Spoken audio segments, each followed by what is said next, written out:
My mother was German Lutheran. My dad was Czech Catholic.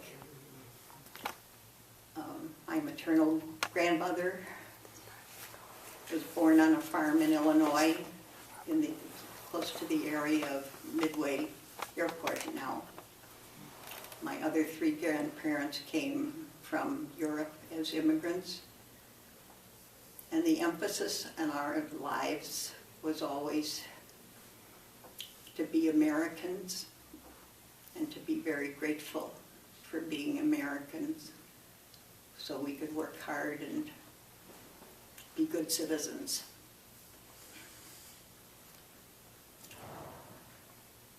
My paternal grandmother used to live with us for part of every year. And I remember watching her read her Czech newspaper with the funny letters and praying the rosary and doing her beautiful crocheting and knitting. And a long time later, I realized when I was a grandmother praying for my grandchildren, a lot of her prayers must have been for me and for my brother, because we were going to public school. We kept meatless Fridays and we went to Mass on Sunday, but we weren't exposed to any religious education. But I think our pastor finally got after my dad before I was ready for 8th grade and said, "George, we need to make a change here." So I did go to St. Hilary's Grammar School for 8th grade and had a wonderful Benedictine education for 4 years at St. Scholastica High School.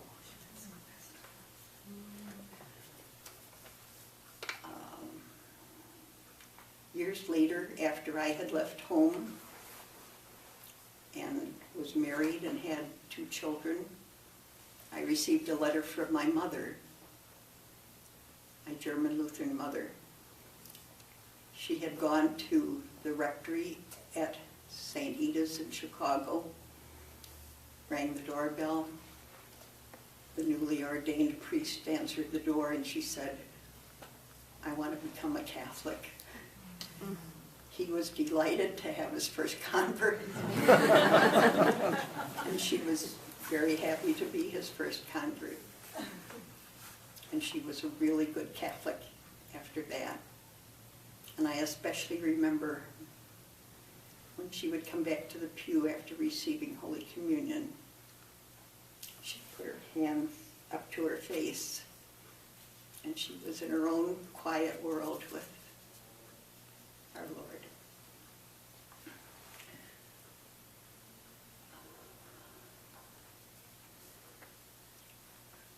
The next pillar of my faith life came from reading the Sunday Visitor.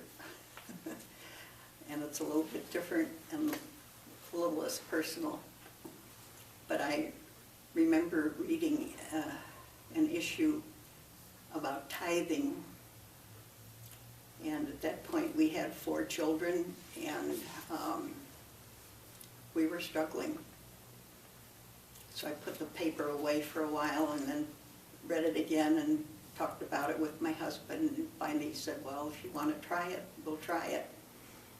And it's been a very good thing for us ever since. Also, from reading our parish bulletin at St. Emily's in Mount Prospect, I became aware of Father Welch's Bible study class.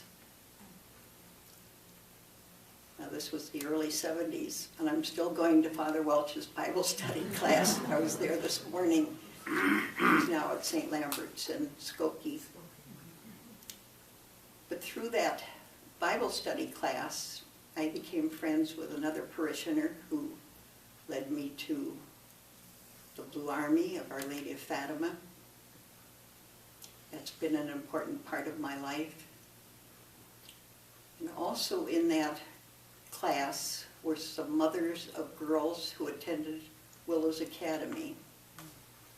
And I had never heard parents talk about a school with such enthusiasm and such gratitude for what their girls were learning about their Catholic faith. So that led me to inquire about the school, and that led me to Opus Dei.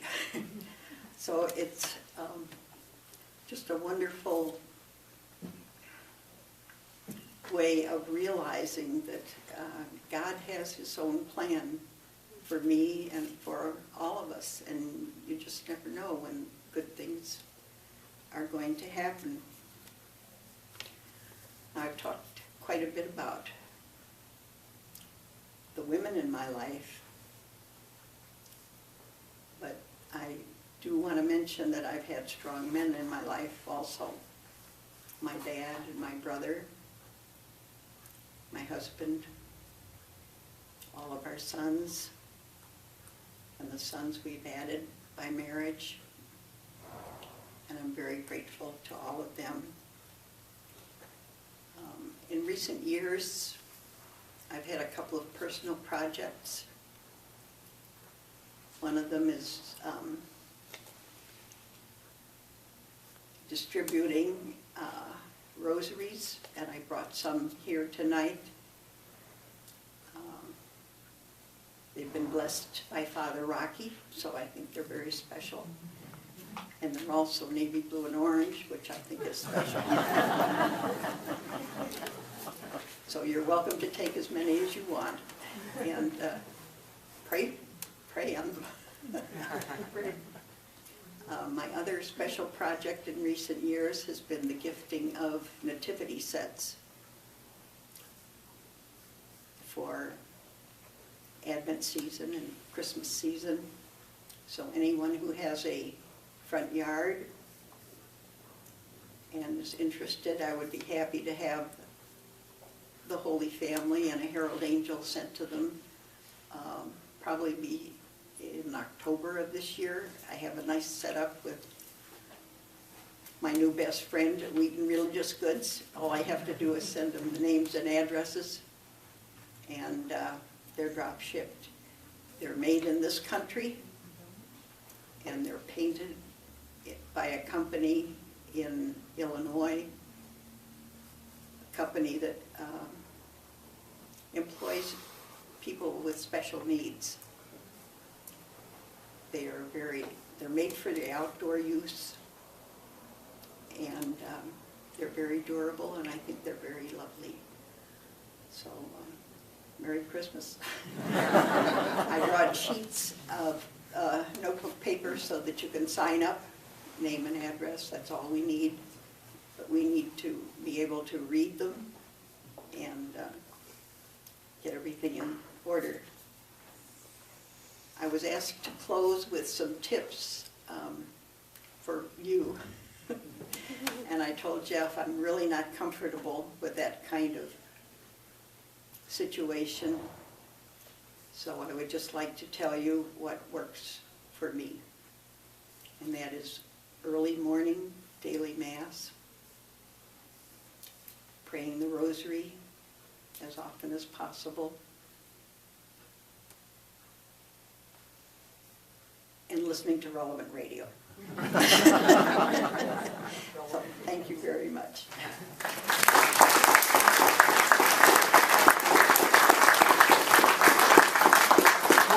Questions now, but no football questions. Just about the spiritual life. Mrs. McCaskey, my wife and I have a nativity scene that you sent us 4 or 5 years ago, and it's always a pleasure, and it's a beautiful thing, and thank you. I never got a chance to thank you for sending it. So it's a beautiful thing, and if you want to take advantage of it, I know Mrs. McCaskey has sent them to several people that my wife knows and people that are in an organization that they're affiliated with. Thank you. Well, thank you for the commercial. I don't do it for thanks. I just do it because actually my husband and I got pretty sick and tired of the artificial snowmen and the inflatable Christmas penguins. So we decided to do what we could to counteract that.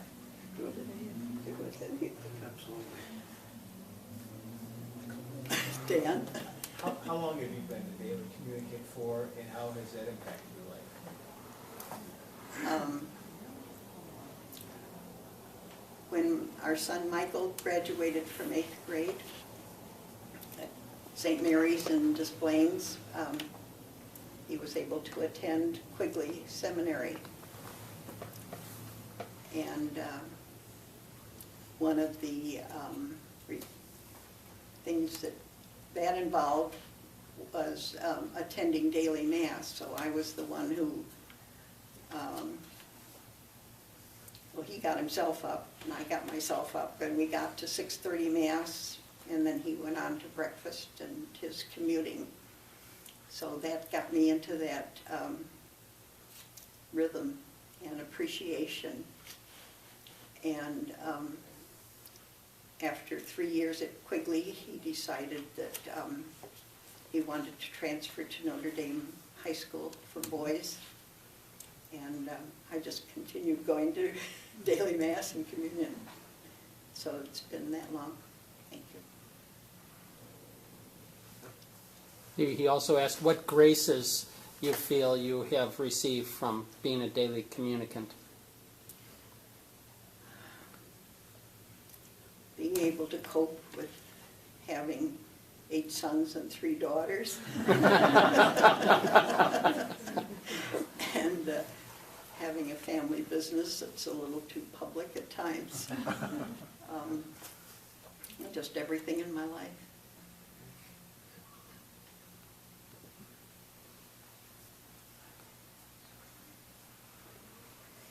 You remember Father Burke, Oh, indeed. But you Father know, Heaney, and Father O'Connell. St. Hilary's. I remember Father Burke and Father Liston and Father Father Liston, yep. Long. Well, the closing prayer is to Yeah. St. Hilary's. Oh, yeah. Good nuns, Sister Victoria. Oh, first grade. Sister Ruth. I didn't know Sister Ruth. We had Sister Geraldine for 8th Yes, grade, so and she did was I. also the principal. Could you talk a little bit about discipline? You know, I know that you're very busy, but you always take time out to do the things for a good faith-filled life.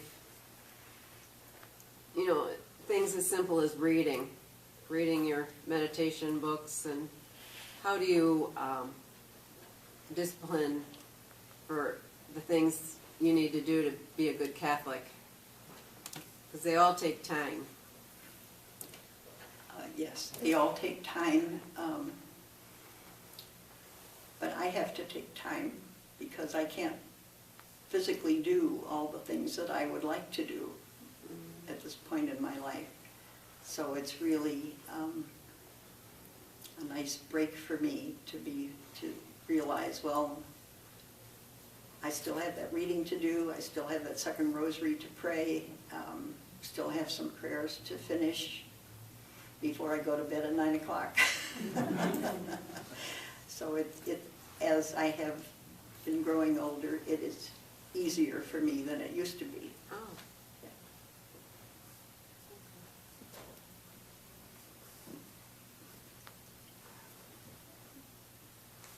Was it St. Hilary's on the northwest side of Chicago? Yes. St. Hilary's, that's where I was confirmed. Oh, That's where my kids went to school. oh my goodness. Well, the church that's there now wasn't the church that we had Right. when we were growing up. We had I didn't realize it at the time, it was a temporary church. And it's now the gym, I think.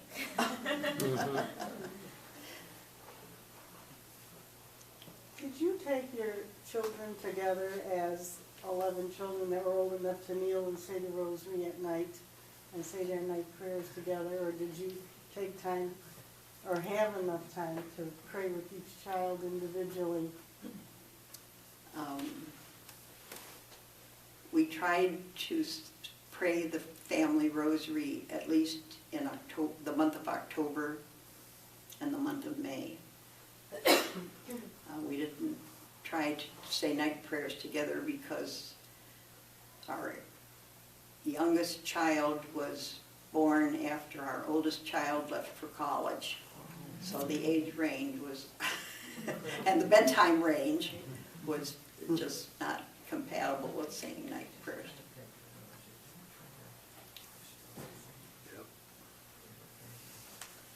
I thought we did that during Lent.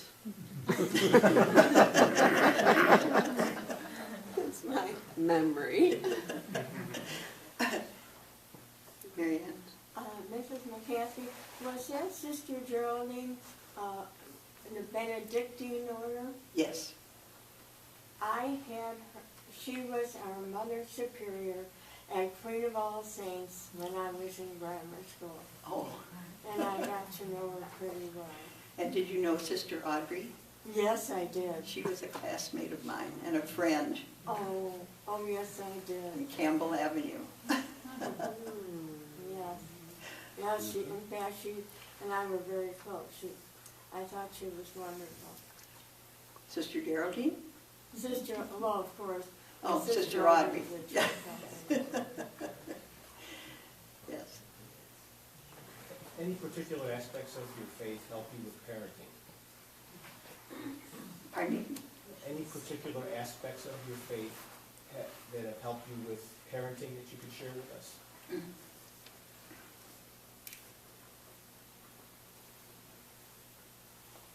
Well, I think we had a large family because we tried to do things God's way.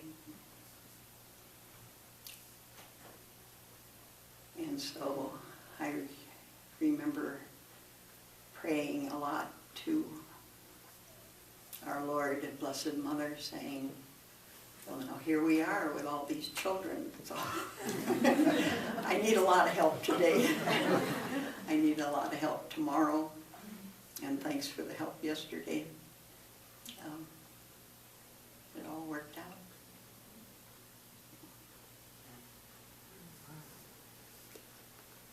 Yes. Seems like you're a wonderful example to your 11 children and how many grandchildren and great-grandchildren. I imagine they all look up to you quite a bit. Sometimes. We have 21 grandchildren, and our 24th great-grandchild is due next month. Oh. And with all the activities related to our family business, we do most things with a rotation system that tries to take care of everybody, but sometimes it takes a long time to get through the rotation, so we're doing the best we can.